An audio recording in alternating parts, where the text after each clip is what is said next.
میگویند که انسانیت در مرحله دیگری رشد قرار دارد، مرحله‌ای که توسط هوش مصنوعی کارهای بزرگ انجام داده می شود. به همین خاطر سالهای 2025 2030 در تاجیکستان سالهای رشد اقتصادی رقمی و اینوواسیون اعلام گردیده شد.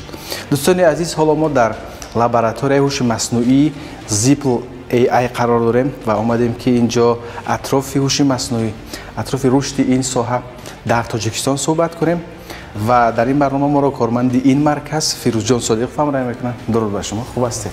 خوب است. خب بیاد در ابتدا راجع به همین مرکز برای بیننده کمی اطلاع دهید که این مرکز چه کارها را انجام میدهد، هدفش چی است؟ در این مکان لابراتوری ذهنی سنی زیپل AI موجود است و همچنین اکادمی ذهنی سنی فعالیت میکند. مقصد اساسی لابراتوری این کارکرد محصولات در ساحه ذهنی سنی برای ساختارهای گوناگون و روندهای گوناگون. یکی از محصولات پیشروی این لابراتوری به تشکیلات قرضی، اسکورینگ قرضی میگوییم آن را، کارکرد شده است و فعالیت کرده شده در همین شرکت ها. چی کار کرده تا امروز؟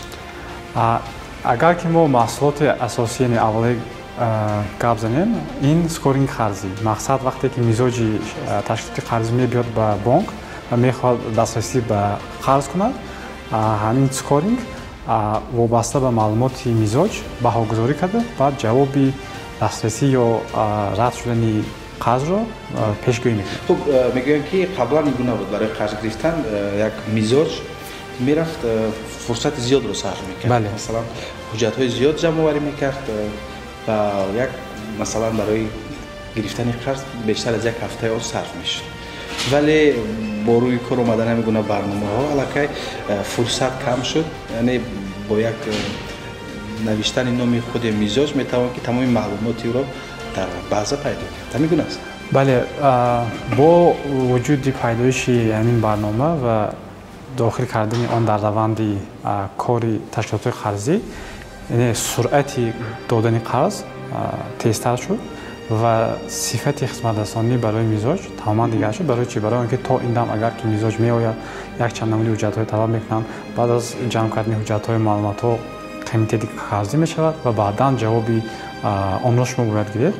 لیکن در حالت ما وقتی که مزاج میآید، معلومات های او اوید به سطح آموزشش، اولادوریش، صاحب فرزند است یا نیست، درآمدی و خیلی همین معلومات رو جمع کرده میشه و فوراً جواب آن داده می شود که همون مسئول تشکیلات قرضی این نوبت به آن جواب میتواند قرار نهایی را گیرد و دسترسی به در حالت خیلی کوتاه. بله. خب این کار شما اول در کجا سنجش گذارید؟ در کدام از بانک‌های کشور؟ اولین تشکیلاتی که با ما همکاری کردن این سپیتامین بانک بود و ایمان اینترنشنال. استفاده از داده های آنهایی که در تاریخاً جمع شده بودن ما آنها رو گرفتیم و در همین لابراتوری کارکرد مدل های ذهنی سنی رو آغاز کردیم و در آخر نشان دادیم که همین مدل ها به همین تشکیلات چگونه فایده میارن، اویدی نتیجه ها، صورت خدمت رسانی و غیره. و بعد از اونی که این نتیجه ها قبول شدن، از طرف آن اعتراف شدن، ما روندی آغاز همین استفاده بری برنامه را با آنها سر کردیم. بله. خب گفتید که بغیر از آنی که اینجا مثلا همین یک لابراتوری هست، همچنین اکادمی موجود است. بله. خب اکادمی چیکار میکنه؟ اصلا سمت ذهنی سنی گرچنده که نو است، طلبات برای دریافت متخصصان لازمه خیلی بلند است و از همین سبب وقتی که ما نو کار رو آغاز کردیم، ما پیش از اونی که محصولات رو ساختیم، ما اکادمی رو برپا نمودیم که اول متخصصات طراحی کنیم، بعد وقتی که متخصصان آماده شدن، آنها با کارکرد هر گونه برنامه ها آغاز کردن. برای اینکه این سمت نو بود، متخصص بی‌نهایت در مملکت ما کم بود و مقصد اکادمی تا حال این آماده نمودن کادرهای بلند اختصاص، متخصص بلند اختصاص تا اینکه آنها در شرکتی ما کار کنند یا دیگر شرکت‌هایی که وابسته به ذهنی سنی فعالیت می‌دارند سهم خود را گذارند. از کدام سال شروع کردید؟ سال 2021. از سال 2021. بله. چی نتیجه داد؟ اگر که ما نتیجه گیری کنیم، تا این دم زیاده از 300 نفر متخصصان آماده شدند و این روند دوام دارد ва агар ки дар бораи худи зеҳни сунъӣ дар мамлакат ҳарф кунем, бисёр натиҷаҳо ҳаст. Ин барпо намудани шӯрои зеҳни сунъӣ назди вазорати саноат ва технологияи нав, қабули стратегияи миллӣ оид ба рушди зеҳни сунъӣ ки аз тарафи пешвои миллат муҳтарами Эмомали Раҳмон дастгирӣ шуд ва имзо шуд, ва то ин дам якчанд ширкатҳое баромаданд ки онҳо метавонанд маҳсулотҳои гуногунро дар самтҳои гуногун кор карданд ва ба он дастрасӣ ташкилотҳо диҳанд.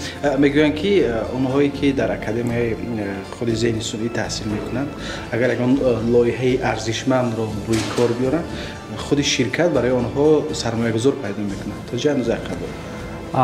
дар асл мақсади асосӣ ин зиёд кардани шумораи ширкатҳои зеҳни сунъӣ дар мамлакат аст ва агар ки мо натиҷа кунем ки ҳамин баъзе хонандагони академия чӣ кор карданд, баъзеҳошон рафтанд ба кор ба ширкати мо, ки якчанд нафаршон аллакай стартап, яъне ширкатҳои хурди худро омода намуданд ки мақсади асосии онҳо ин васеъ кардани маҳсулотҳои зеҳни сунъӣ.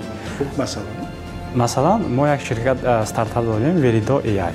мақсади асосии он, яъне алгоритмҳое ки онҳо ихтироъ карданд бо дастаи худ, ин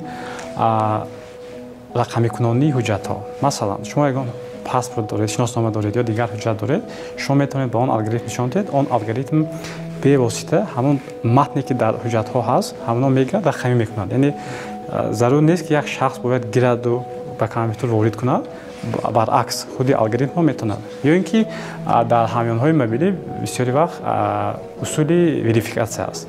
дар аксар ҳолат ин верификатсия аз тарафи як шахси масъул, вақте ки расми шахс, паспорти шахс, шиносномаи шахсро мебинанд, бо дастагӣ верификатсия гузаронда мешавад. Лекин алгоритм ки ҳамин дастаи Verido AI ҷорӣ карданд, метавонанд бевосита тариқи автоматӣ ҳамин аз фосилаи дур, вақте ки шумо паспорти худ ё ин ки абрӯи худро бо паспорт равона мекунед, верификатсия гузаронда мешавад. Ин аслан ин раванди верификатсия бо фосила дар аксар ширкатҳо ҳаст.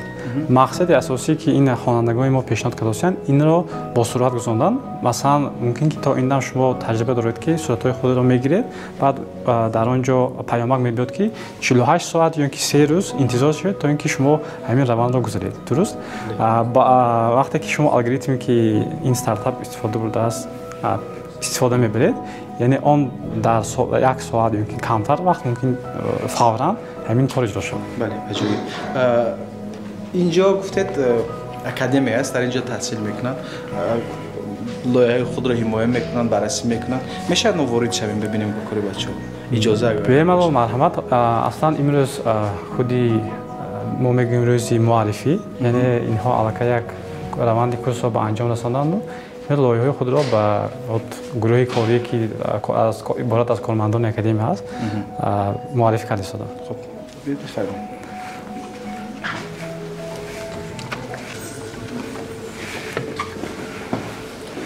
инҷо чӣ кор мекунанд? инҷо имрӯз барои хонандагони академия рӯзи муаллифии лоиҳаҳо ҳастанд. Яъне вақте ки онҳо дарс мехонанд, барои мустаҳкам шудани дониш худашон танҳо маълумотҳои теоретикӣ не, балки лоиҳаҳои аслии худашон иҷро мекунанд.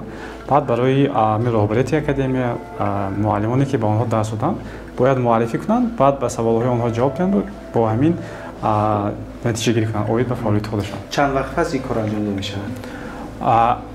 вобаста ба курс, лекин агар ки мо курси асосӣ ки оғозшавӣ гирем, тақрибан масалан 2 моҳ 3 моҳ мешавад, бояд як лоиҳа кунанд, баъд муаллиф кунанд.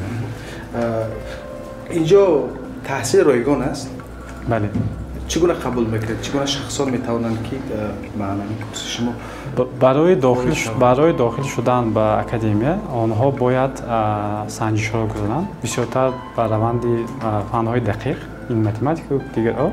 барои омӯзиш ва иҷро кардани лоиҳаҳо дар самти зеҳни сунъӣ бояд фанҳои дақиқро донед, яъне як асос бошад. ва баъд аз оне ки онҳо ҳамин имтиҳонҳоро мегузаранд, онҳо метавонанд дар академия таҳсил кунанд. мешавад инҷо донишҷӯён ягон лоиҳаи худро барои мо муаррифӣ кунанд ки чӣ кор кардаест? Меня зовут Алиф Абубакр, я являюсь преподавателем Академии ZeepLAI. Сегодня мы защищаем проекты, то есть наши студенты защищают свои проекты финальные, и темы проектов разнообразные. Вот тема, например, проекта молодого человека прогнозирования диабета по каким-то показателям медицинским. Соответственно, мы пытаемся понять, может ли компьютер прогнозировать так же, как это делает врач и так далее. Также у нас есть проект, например, по прогнозированию качества воздуха, по прогнозированию уровня преступности и так далее. То есть мы взяли разнообразные проекты и пытаемся понять, как искусственный интеллект может автоматизировать эту область и соответственно, помочь, например, улучшить качество каких-то диагнозов, прогнозов и так далее. خوب تشکر سلامت باشید. همین گونه لایه‌ها زیاد هستند، یعنی نه تنها در سمت بانکداری، یعنی در دیگر سمت‌های فعالیت اجتماعی انسان‌ها نیز شما می‌خواهید که لایه‌ها پیشنهاد کنید. بله، این گونه لایه‌ها در سمت‌های گوناگون بسیارند و نقشه اساسی ما این شماره همین نمود لایه‌ها شرکت‌ها رو زیاد کردن در جمهوری تاجیکستان. بله، خب اینجا باز چگونه مرکز داره؟ گفتید اینجا لابراتوری است. میشه اینجا ببینیم؟ بله، معلومه.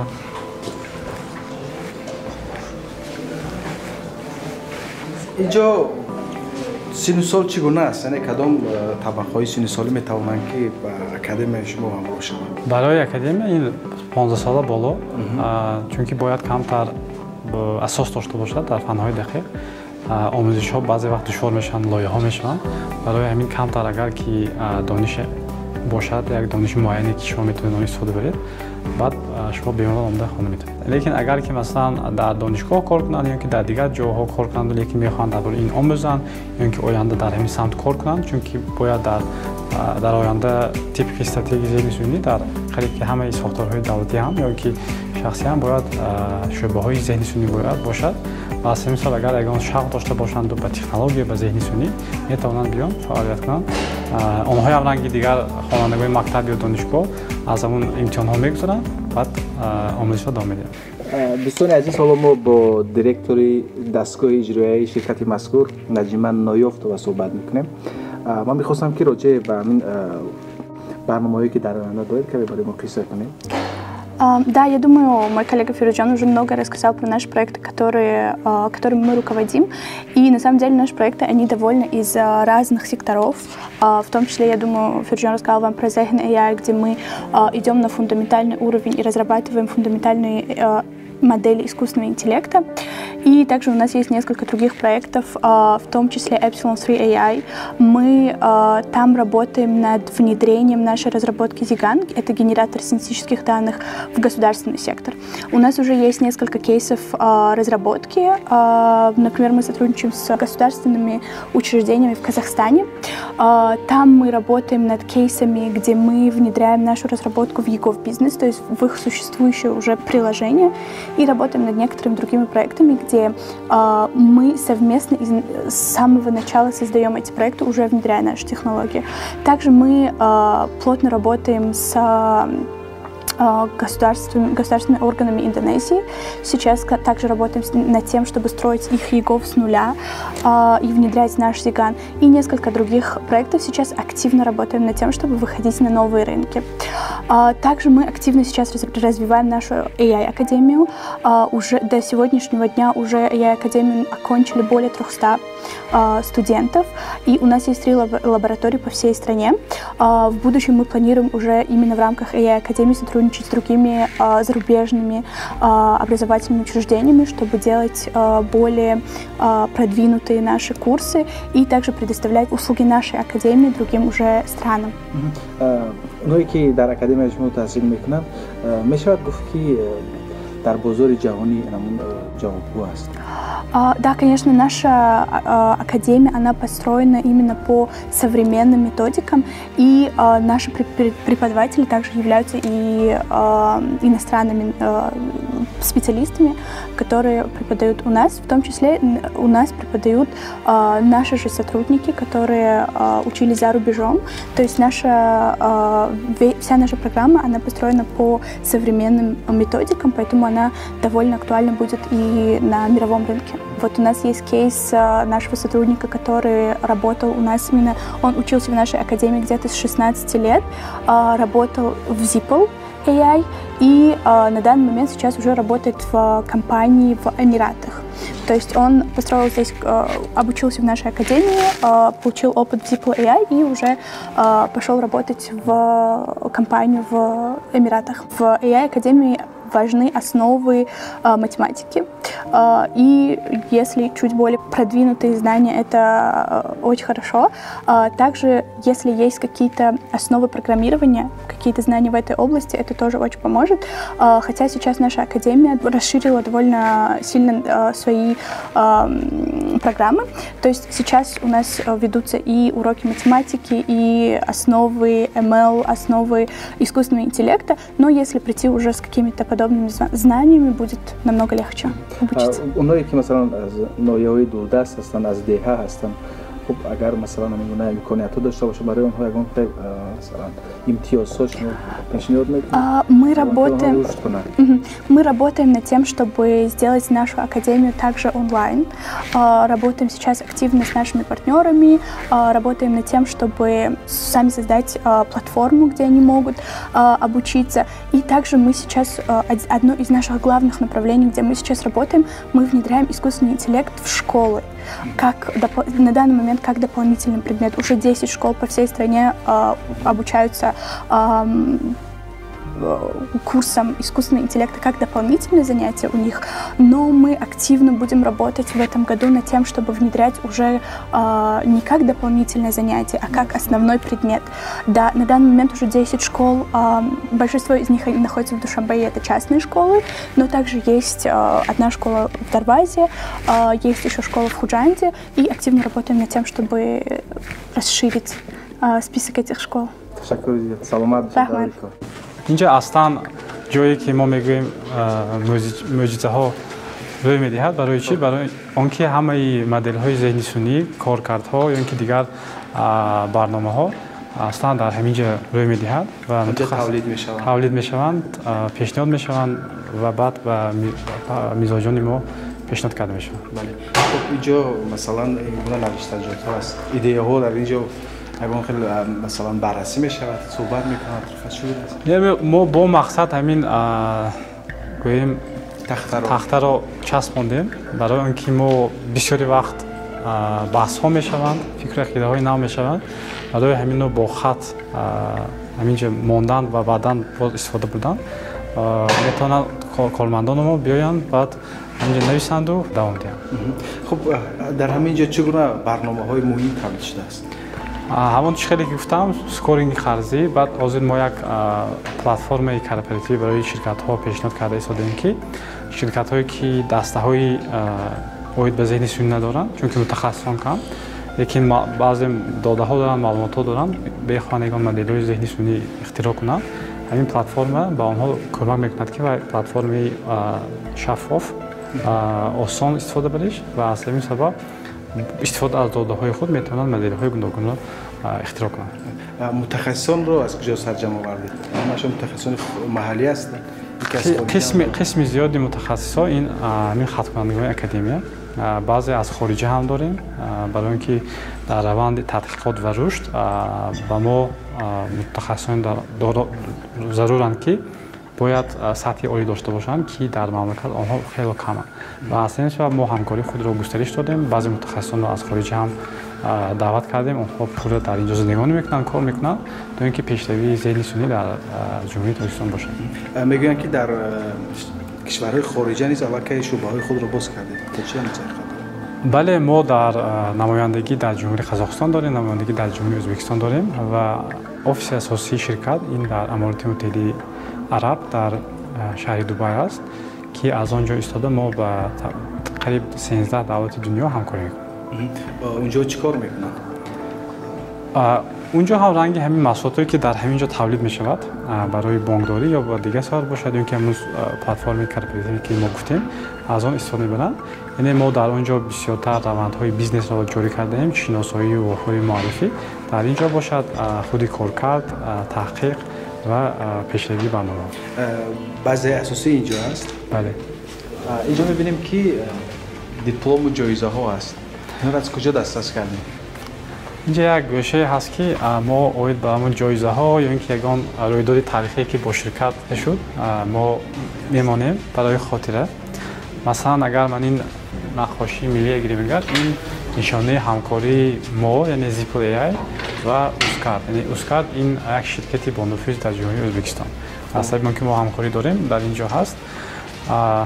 بعد اینجا اگر که من این جایزه رو گیریم این جایزه AI Startup of the Year. یعنی ما در نمایشگاه دیجیتال بریج که در سال 23 در جمهوری قزاقستان روی داده بود، در آنجا شرکت بهترینی یعنی استارتاپ بهترین باید به سمت ذهن سنی اعتراف کردیم و جایزه رو گرفتیم. بعد این سرتیفیکات و این جایزه دیگر اگر این نگاه کنیم این دستاورد همین خط کنندگان اکادمیه آنها در همین آزمون سپیس اپس اشتراک کردند و جای گرفتند و همچون خاطره همین جایزه خود در اینجا ماندن که باید چی شود. چه اشتراک کردند در این آزمون؟ در آنجا لایحه همون اوید به مدل‌های ذهن سنی اوید به پیشگویی خود در سمت‌های گوناگون پیشنهاد کردند و از همین سبب صاحب جایزه شدند. جایزه رو به خاطر اینجا می‌ماند که برای جوان‌ها اونهایی که اینجا می‌آیند یک انگیزه شود. بله، انگیزه شوق نو شود تا اینکه فعالیت با پیشتر شود و پیشتری‌های زیاد نیز صاحب شویم. بهتره. خب چه برنامه‌های دیگر دارید برای پیشرفت، برای رشد، برای اینکه همین پلتفرم شما بازم بزرگتر شود؟ ما در دوره روند کارهای شوروی ذهن سنی دستگیری دیگر شرکت‌های داریم که با ذهن سنی فعالیت می‌برند بغیر از شرکت زیپل. مثلا یکی از آنها این دریا ای آی. مقصد اساسی آن این بنیاد نمودن مرکزهای آموزشی داده‌ها در اساس نیروی سبز. یعنی از طبیعی آنکه تاجیکستان اقتدار بزرگی نیروی سبز دارد و بعد از بنیاد انشاءات بزرگی که در مملکت رفته ایستادند اقتدارش زیاد می‌شود.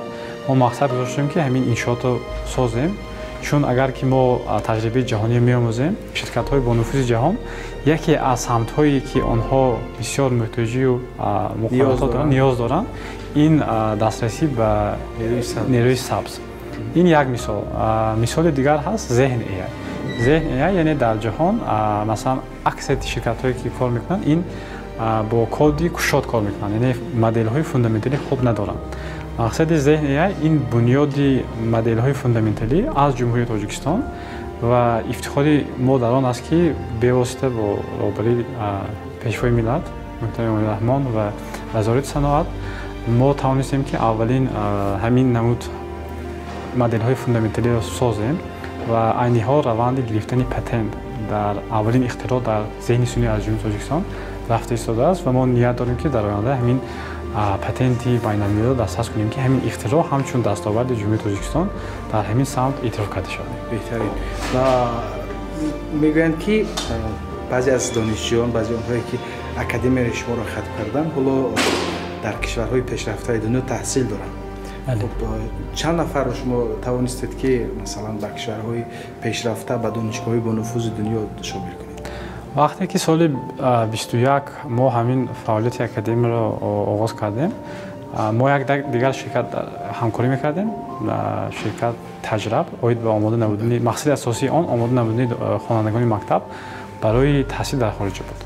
اگر که نتیجه های یک جایی ما و آنها را گیریم زیاده از 30 نفر دانشجویان صاحب گرانتی دانشگاه خارجی شدند. به فکرم زیاده از $1 میلیون برای اینکه آنها نه تنها دانشگاهی سطح میانه بلکه دانشگاه عالی به مانند دانشگاه استنفورد یا اینکه دانشگاه نیویورک صاحب گرانت شدند و در آنجا رایگان خوانده ایستادند. و چیزی که من پیشگی گفتم وریدو ای آی استارتاپی که حاضر برپا شده است و الگوریتم همون رقمی کنانی دارد. یکی از مؤسس همین شرکت استارتاپ در دانشگاه دیوک که در جمهوری خیتای نمایندگی خود دارد تحصیل میکند. بهتره. من فکر میکنم که حالا ما یک پهلوی خیلی خردی مثلا همین شرکت شما رو برای بیننده بیان کردیم، چون اینجا خیلی کارهای بزرگ انجام داده می شود، چون آینده دنیا آینده تاجیکستان آینده کل انسانیت دیگر به همین هوش مصنوعی وابستگی دارد. دیگر مثلا شغل‌های نو روی کار می‌آیند. بله. کارهای انسان باز هم ساده‌تر می‌شوند و مهم است که ما هم به همین روند وارد شویم و تاجیکستان نیز از کشورهای دیگر خفا نماند. تشکر زیاد. سلامت باشید. خسته نباشید. دوستان عزیزم، با انتهای برنامه رسیدیم. به شما روزگار خوش تمام داریم. سلام باشید.